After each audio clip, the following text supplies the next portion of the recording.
ସମସ୍ତଙ୍କୁ ADS knowledge ପଏଣ୍ଟରେ ସ୍ୱାଗତ ସହ ମୁଁ ଆପଣଙ୍କର ପ୍ରିୟ ଡିକେ ସାର୍।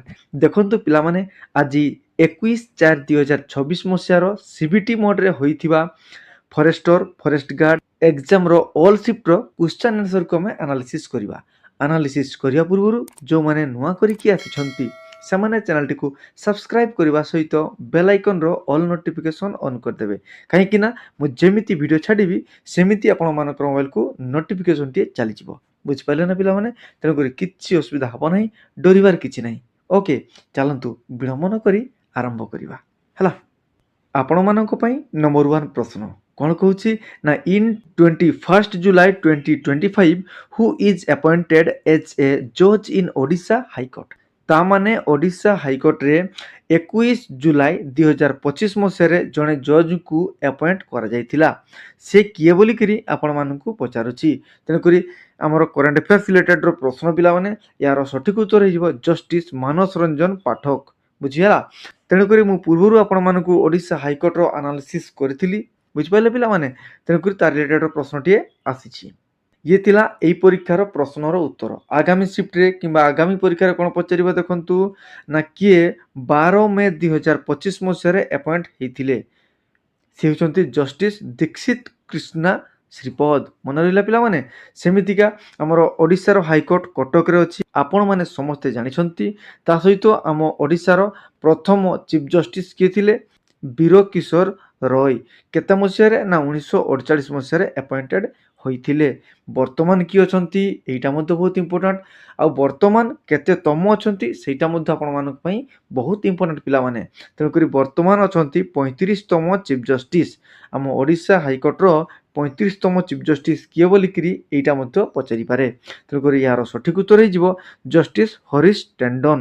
କେବେ ହୋଇଥିଲେ ଏଇଟା ମଧ୍ୟ ଆପଣମାନଙ୍କର ଡେଟ୍ ସହିତ ପଚାରିବ। ତେଣୁକରି ଏହାର ସଠିକ୍ ଉତ୍ତର ହେଇଯିବ 6 ମାର୍ଚ୍ଚ 2025, ମାନେ ମାର୍ଚ୍ଚ ମାସ 6 ତାରିଖରେ ଆମର 35ତମ ଯେଉଁ ଚିଫ୍ ଜଷ୍ଟିସ୍ ଓଡ଼ିଶା ହାଇକୋର୍ଟର ସେ ହେଉଛନ୍ତି ଜଷ୍ଟିସ୍ ହରିଶ ଟେଣ୍ଡନ।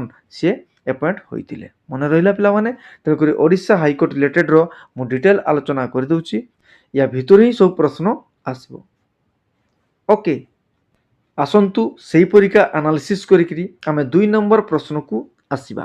2 ନମ୍ବର ପ୍ରଶ୍ନ କ'ଣ କହୁଛି ନା, which article contains the provision for early childhood care and education to children below the age of 6 years। ବହୁତ ଇମ୍ପୋର୍ଟାଣ୍ଟ ପ୍ରଶ୍ନ ପିଲାମାନେ। କେଉଁ ଆର୍ଟିକଲଟିଏ ବିଲୋ 6 years ମାନେ 6 ବର୍ଷରୁ କମ୍ ବୟସର ଶିଶୁମାନଙ୍କ ପାଇଁ ଆଉ ଶିଶୁମାନଙ୍କର ଯତ୍ନ ପାଇଁ ମାନେ ଚାଇଲ୍ଡ କେୟାର ପାଇଁ କେଉଁ ଆର୍ଟିକଲଟିଏ ପ୍ରୋଭିଜନ୍ ରହିଛି ଆମର ଇଣ୍ଡିଆନ୍ କନଷ୍ଟିଟ୍ୟୁସନ୍ସରେ। ହେଲା, ତେଣୁକରି ଏହାର ସଠିକ୍ ଉତ୍ତର ହେଇଯିବ ଆପଣମାନଙ୍କର ଆର୍ଟିକଲ 45। 45 ନମ୍ବର ଆର୍ଟିକଲରେ ରହିଛି ପିଲାମାନେ, ଯେଉଁଥିରେ କି 6 ବର୍ଷରୁ କମ୍ ବୟସର ଶିଶୁମାନଙ୍କର ଶିକ୍ଷା, ସ୍ୱାସ୍ଥ୍ୟ ଏବଂ ତାଙ୍କ ଯତ୍ନ ବିଷୟରେ ମଧ୍ୟ ସେଇଥିରେ ଲେଖା ହୋଇଛି। ଓକେ, ସେହିପରିକା ଆଉ କ'ଣ ଏକ୍ସଟ୍ରା ଫ୍ୟାକ୍ଟ ଆପଣମାନଙ୍କର ଜାଣିବା ଦରକାର ଯେଉଁଟାକି ଏଇ କ୍ୱେଶ୍ଚନ୍ ସହିତ ସମ୍ବନ୍ଧିତ, ଯେଉଁଟାକି ଆଗାମୀ ପରୀକ୍ଷାରେ ବା ଆଗାମୀ ସିଫ୍ଟରେ ନିଶ୍ଚୟ ଆସିବ। ଦେଖନ୍ତୁ, ୟୁସିସି ବର୍ତ୍ତମାନ ଆମର ନ୍ୟୁଜ୍ରେ ରହିଥିଲା ୟୁନିଫର୍ମ ସିଭିଲ୍ କୋଡ୍, ସେଇଟା ଆର୍ଟିକଲ 45ରେ ରହିଛି।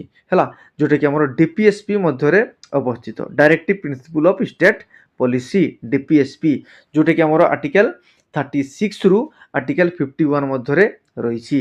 ବୁଝିହେଲା? ସେମିତିକା ଆମର ରାଇଟ୍ ଟୁ ଏଜୁକେସନ୍ କେତେ ନମ୍ବର ଆର୍ଟିକଲ ରହିଛି ପିଲାମାନେ? Article 21A right to education ରହିଛି। ସେମିତିକା ଆମର ୟୁନିୟନ ବଜେଟ୍ କେତେ ନମ୍ବର ଆର୍ଟିକଲ ରହିଛି ପିଲାମାନେ? ଆର୍ଟିକଲ 112ରେ ରହିଛି ୟୁନିୟନ ବଜେଟ୍। ବୁଝିହେଲା? ତେଣୁକରି ଇମ୍ପୋର୍ଟାଣ୍ଟ ଆର୍ଟିକଲରୁ ପ୍ରଶ୍ନ ସବୁ ଆସୁଛି, ତାକୁ ନିଶ୍ଚୟ ପଢ଼ନ୍ତୁ।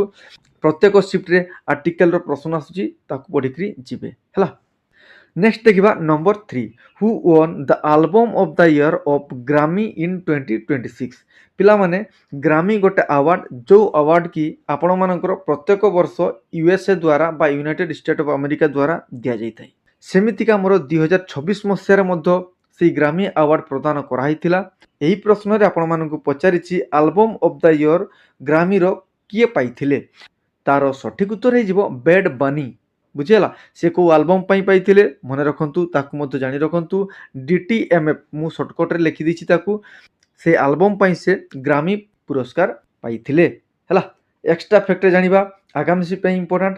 ନ୍ୟୁ ଆର୍ଟିଷ୍ଟ ଜଣେ ପାଇଛନ୍ତି ଗ୍ରାମି ପୁରସ୍କାର, ସେ ହେଉଛନ୍ତି ଅଲିଭିଆ ଡେନ୍। ମନେ ରଖିବେ ପିଲାମାନେ, आउ एई जो 2024 मसीहार जो ग्रामी पुरस्कार दिया होइतिला सेटा केतेतम एइटा मध्य पचारे ताले तार सठिक उत्तर हेजिबो 68 68तम जो ग्रामी पुरस्कार होइतिला 2026 मसीहारे।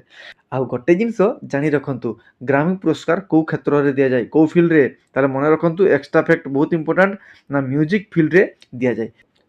तेणुकरी अवार्ड रिलेटेड प्रश्न मध्य प्रत्येक शिफ्ट रे आसुची हैला।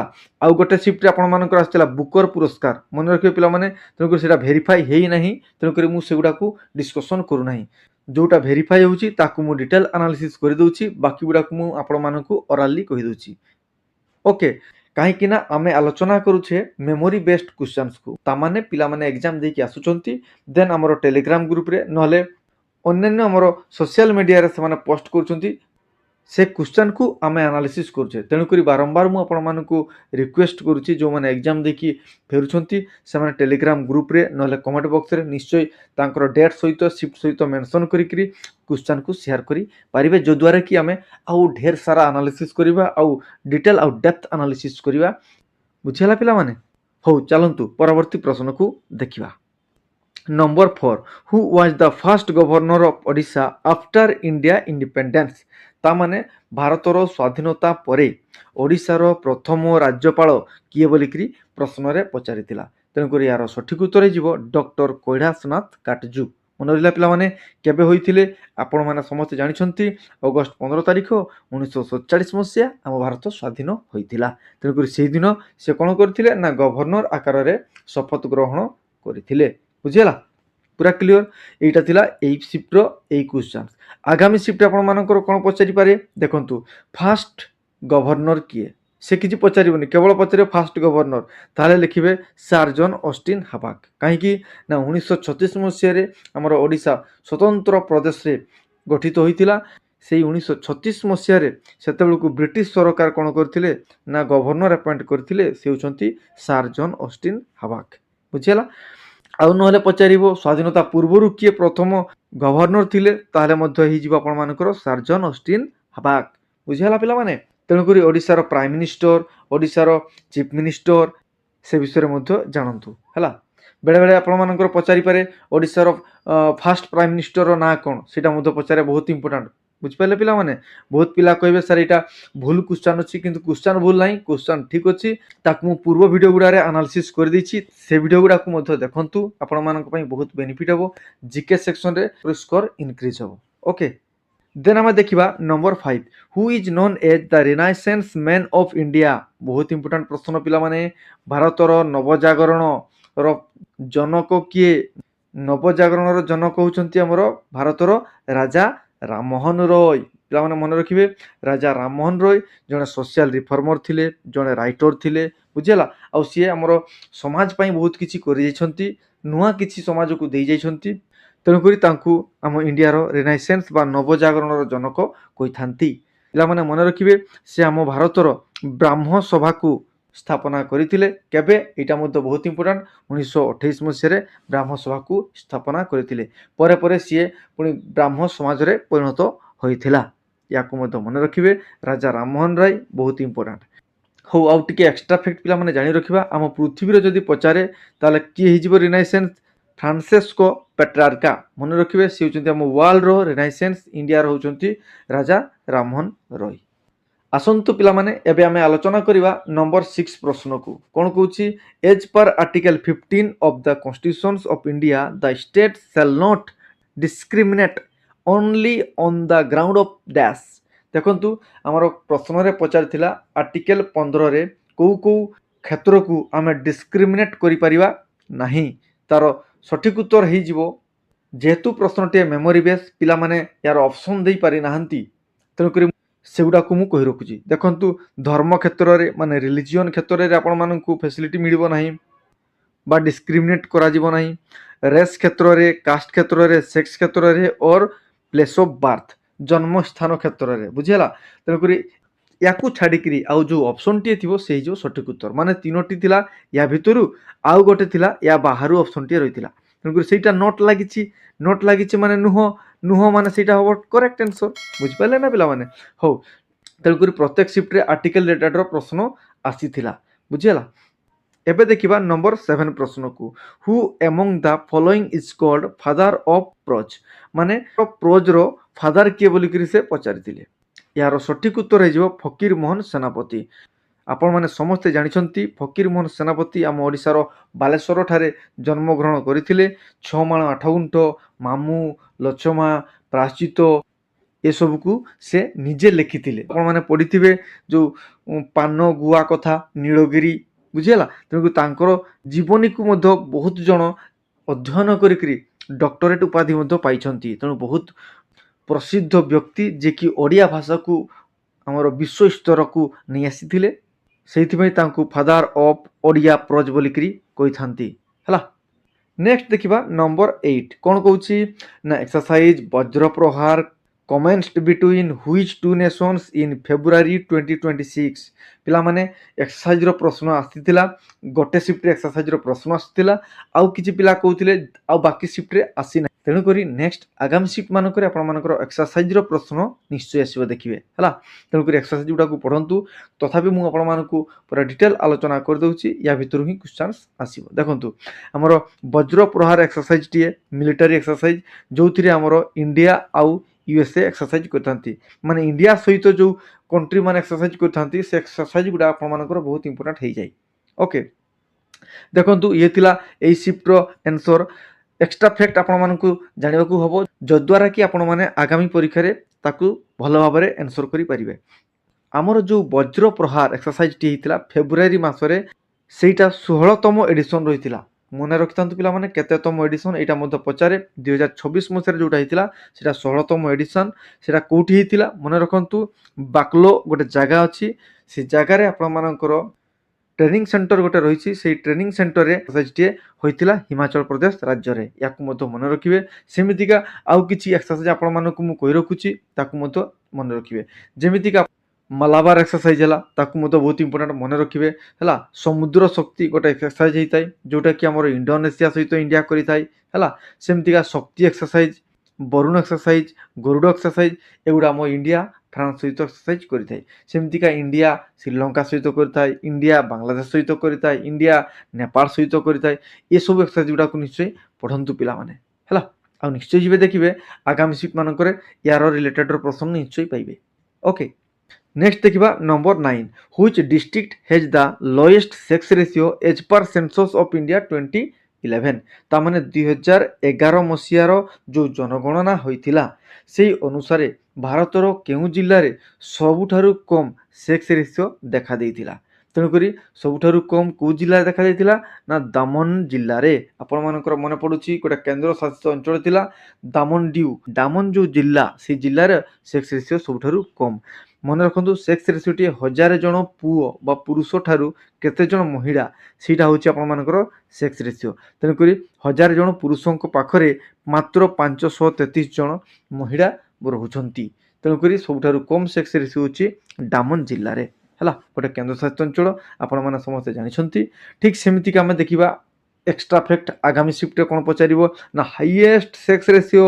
ପିଲାମାନେ ବହୁତ ଇମ୍ପୋର୍ଟାଣ୍ଟ, ତାହେଲେ କେଉଁ ଜିଲ୍ଲା ହେଇଯିବ? ମାହେ ଜିଲ୍ଲା ହେଇଯିବ। ମାହେ ଜିଲ୍ଲାଟା କେଉଁଠି ଅଛି?